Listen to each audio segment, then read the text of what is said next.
기도를 참 많이 합니다. 하루 3끼 밥 먹을 때마다 기도를 하고 교회에 올 때마다 기도를 합니다. 그런데 우리가 기도를 시작할 때 우리는 보통 어떻게 기도를 시작하십니까? 대부분 하나님 아버지 감사합니다 이렇게 시작할 것입니다. 그렇다면 우리는 왜 하나님께 감사합니다 이렇게 기도를 시작할까요? 1번, 어렸을 때부터 그렇게 하라고 교회에서 배워서. 2번, 내 진짜 본론을 말하기 전에 하나님께 감사합니다 라고 해야 나의 기도에 응답해 주실 것 같아서. 3번, 정말 감사한 일이 많아서. 4번, 나도 모르겠다.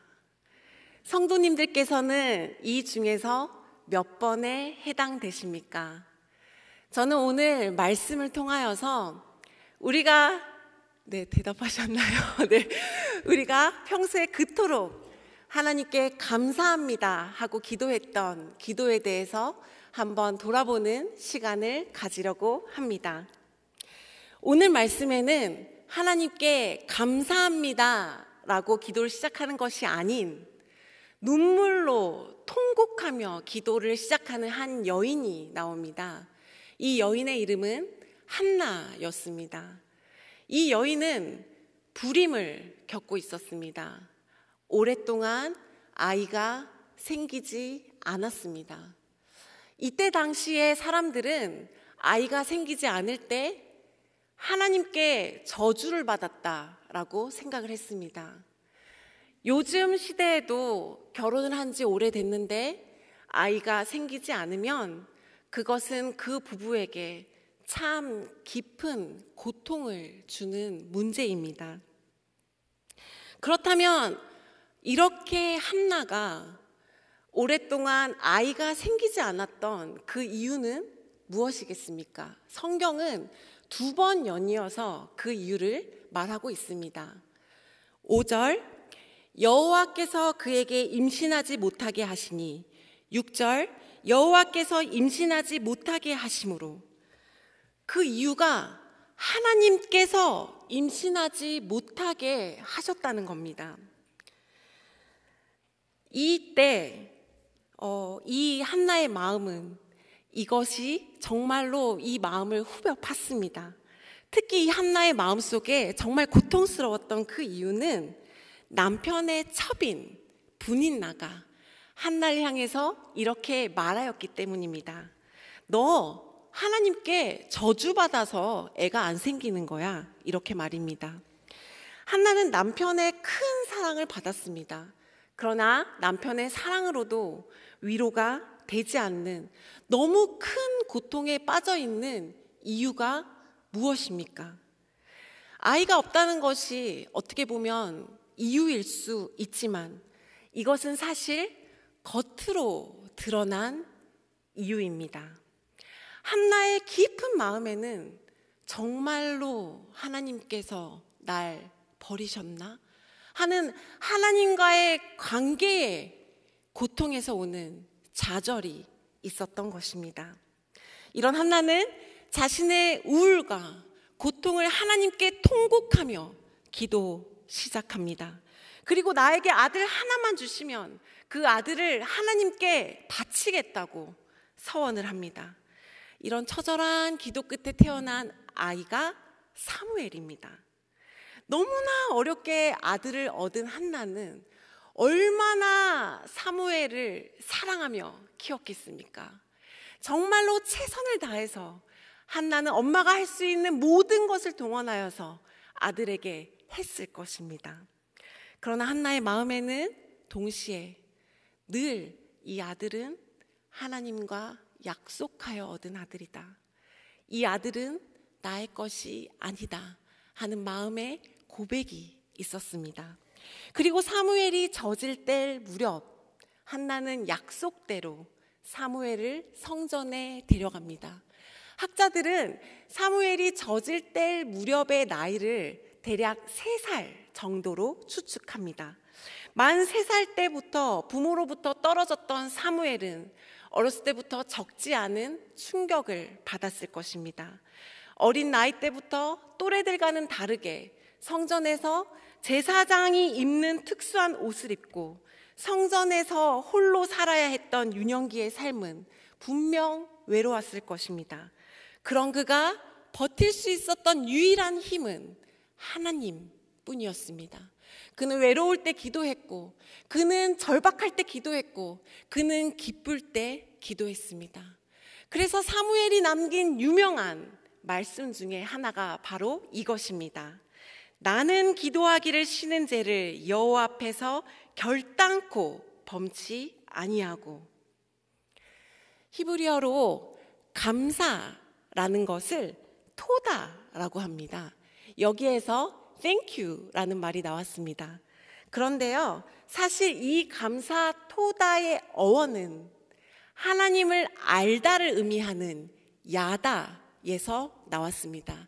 그런데 이 알다를 의미하는 야다는 하나님을 정보적으로 아는 알미 아닙니다.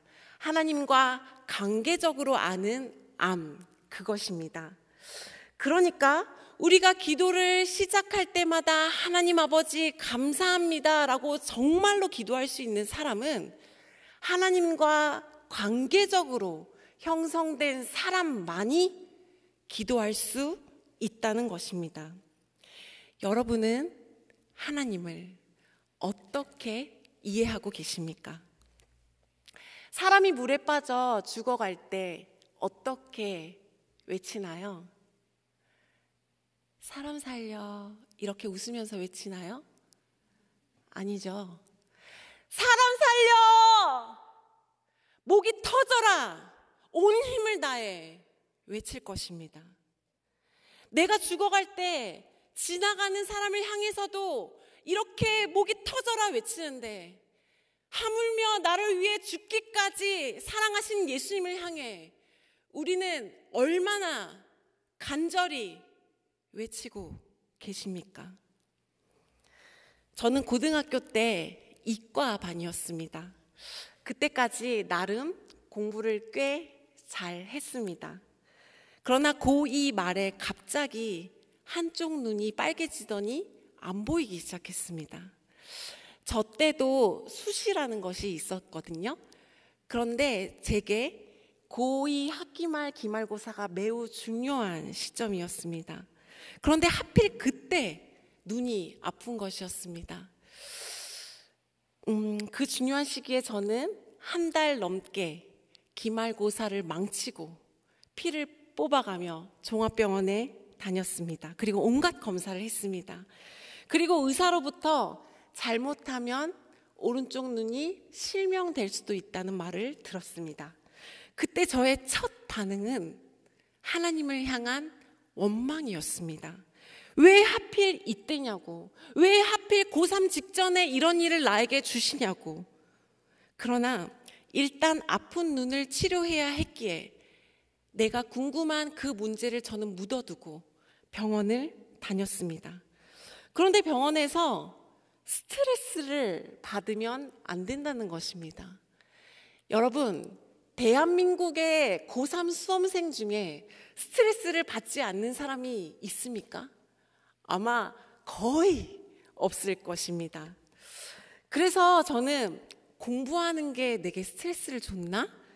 그렇게 생각하면서 그러고 있는데, 저에게 가장 큰 기도의 중보자인 저희 어머니께서 한 가지 제안을 하셨습니다. 하나님의 뜻이 어디 있는지 모르니까 어머니께서는 금식하면서 너를 두고 기도하겠다. 근데 너는 고3이니까 금식은 할 수 없고 하나님의 뜻이 무엇인지 길을 갈 때도 물어보고 잠을 자기 전에도 물어보고 계속 하나님의 뜻을 물어보라고 하였습니다. 그렇게 몇 달 동안 기도한 끝에 저는 이과반에서 고3이 되어서 작곡으로 전공을 옮겼습니다.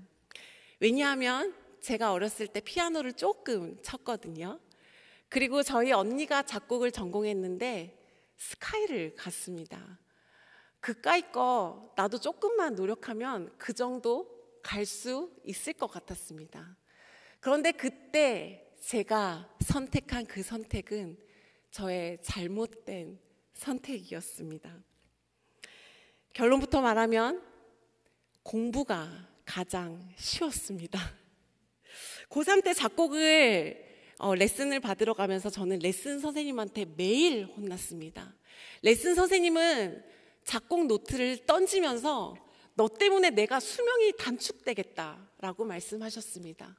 그러나 저는 속으로 선생님 때문에 내 수명이 단축되고 있는데요 라고 말하고 싶었습니다.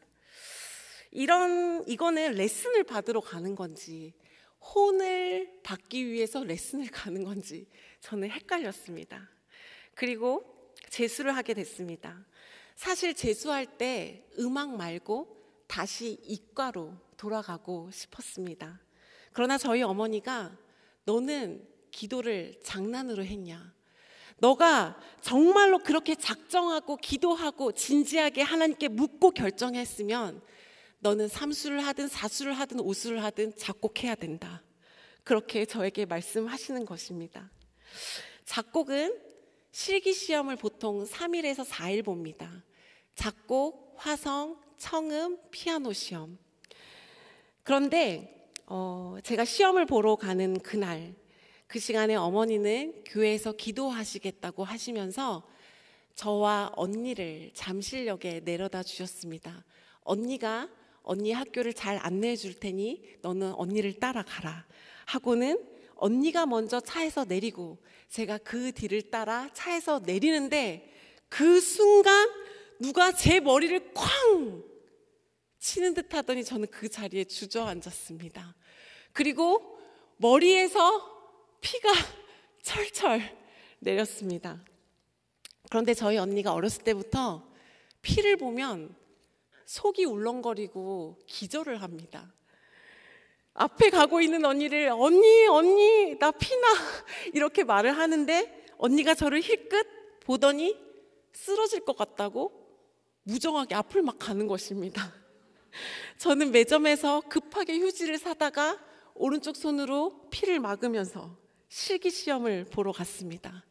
점점 이마가 눈 위에까지 부어올랐습니다.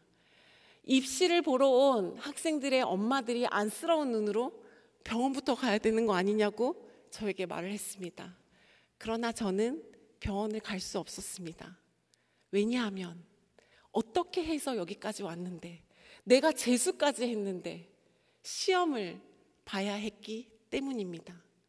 그 상태로 작곡 시험을 보고 그 다음 날도 아침 일찍부터 피아노 시험이 있고 또 그 다음 날도 청음 시험이 있어서 저는 병원을 가지 못했습니다. 그 상태에서 시험을 봤으니 시험을 잘 쳤겠습니까?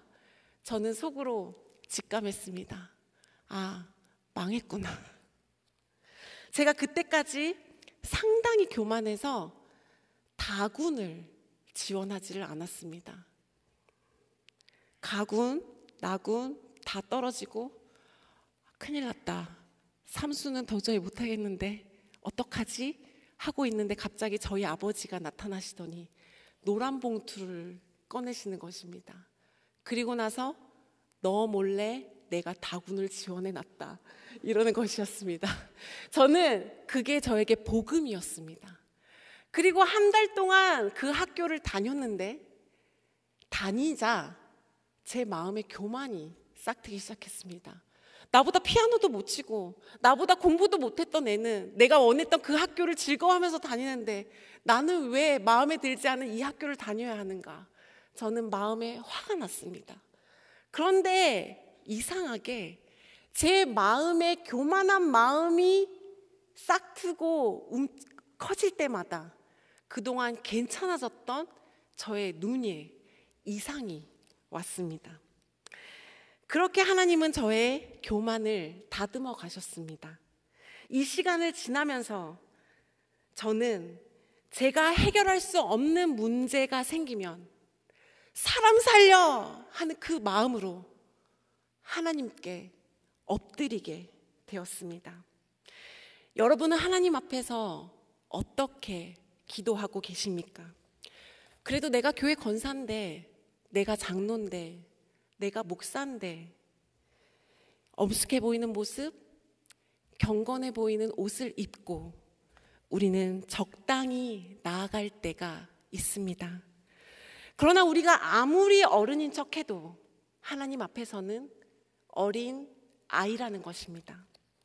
대부분의 사람들은 눈에 보이는 현실, 이것만 해결되면 나는 행복할 것이라고 생각합니다.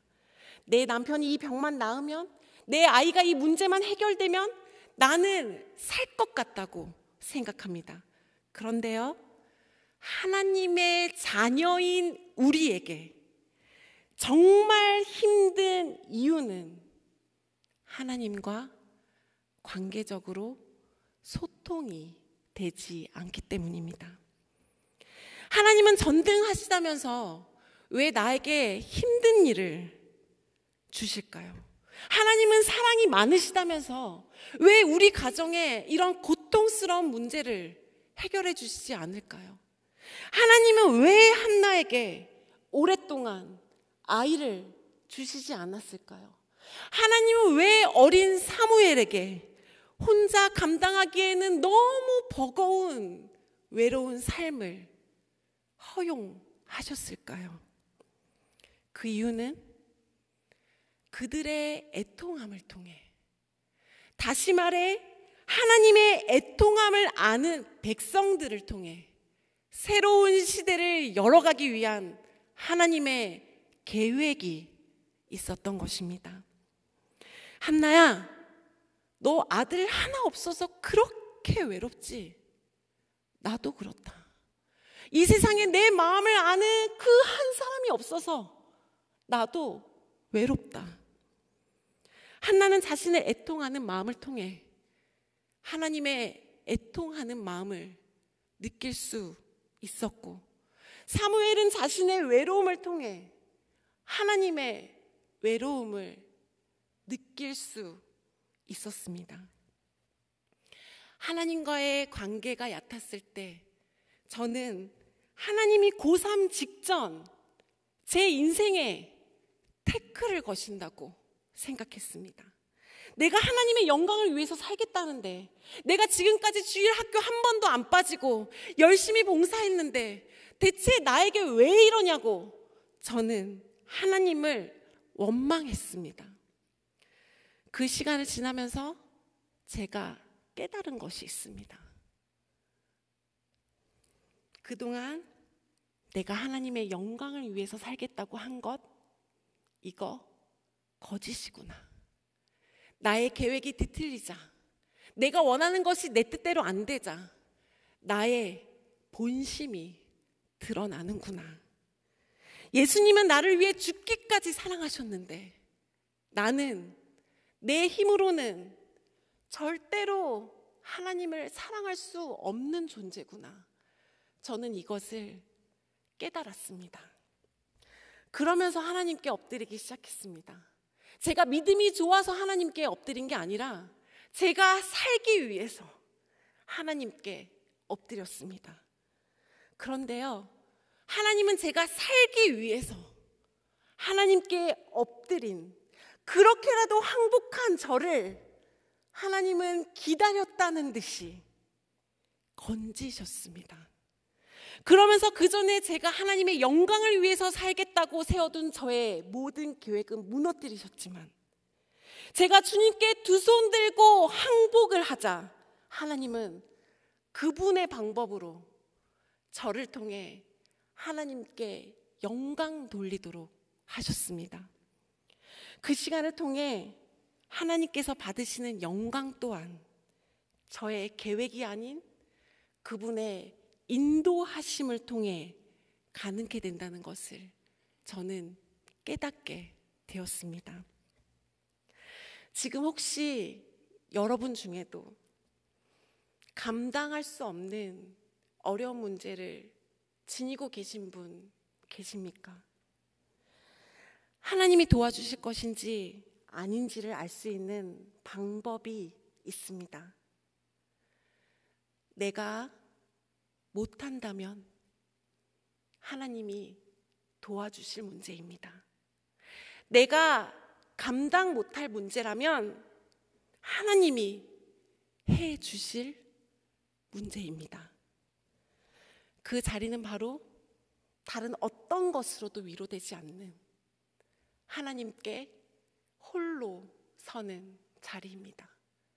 그 자리는 바로 내가 주께 두 손 들고 항복하는 순간 주님의 마음이 부어지는 자리입니다. 하나님은 하나님의 마음이 느껴지는 사람, 사무엘을 통해 어둠과 같은 시대에 새 역사를 쓰기 시작했습니다. 이처럼 어둠에 있는 이 세상을 주 앞에서 두 손 들고 항복하는 유한한 우리 인생을 통해 하나님은 새로운 시대를 열어 가실 것입니다. 기도하겠습니다. 하나님 아버지, 목마른 사슴이 시냇물을 찾기에 갈급한 같이 내 영혼이 주를 찾기에 갈급합니다. 인생의 모든 무거운 짐들, 염려거리들 주님 앞에 내려놓습니다. 하나님, 우리를 품어주옵소서. 하나님, 우리를 안아주옵소서. 성령님 운행하시어 우리의 눈물을 닦아주옵소서. 하나님, 우리 입술을 열어 주의 이름을 부르짖게 하여 주옵소서. 주님께 자존심을 내려놓고 두 손 들고 엎드리는 자에게 하나님의 어루만지심과 하나님의 역사하심과 하나님의 안수하심이 있을 줄 믿사오니 이 시간 우리에게 주님의 마음이 부어지게 하옵소서. 하나님을 향하여 두 손 들 때 주님이 손잡아 주옵소서. 주님은 말씀하십니다. 환난 날에 나를 부르라. 내가 너를 건지리니 네가 나를 영화롭게 하리로다. 내 힘으로 할 수 없어 주를 부릅니다. 우리 힘으로 어찌할 수 없어 주님께 우리나라를 의탁합니다. 주여, 우리나라를 불쌍히 여겨 주옵소서. 환난 날에 주를 부르는 이 기도를 통해 주님 영광 받아 주옵소서. 존귀하신 예수님의 이름으로 기도드립니다. 아멘.